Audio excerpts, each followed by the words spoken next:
يسعد صباح السلطنة واللي بها قال ظهره. عاد الخريف وجنة الدنيا تجلت في عمان.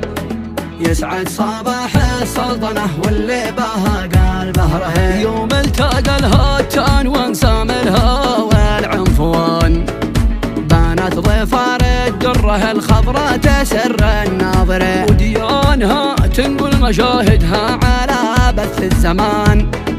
وانزاناها تشرح حلاوة جواها طول السنين،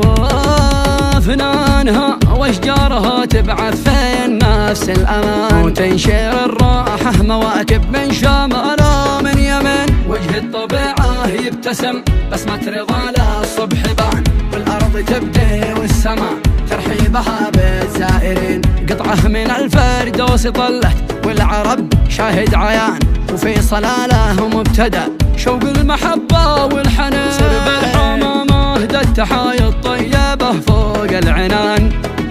على البلد والناس والسر الإلهي والثمين، سبحان الله من تولاها وجمالها وصان، هو زين أرجاها وعطرها بعطر الياسمين، خالفها في كل ساعة غيث يبدأ مهرجان، فقرة ضبابة في جباله تبري القلب الحزين، يوصل لها الزائر ويتهنى زمانه والمكان، ومن عاشقها كل ما يرجع لها أحواله تزين، ظفار تاج أخضر على شبه الجزيرة يا عمان، جمالها ما بعده إلا العافية دنيا ودين، جمالها ما بعده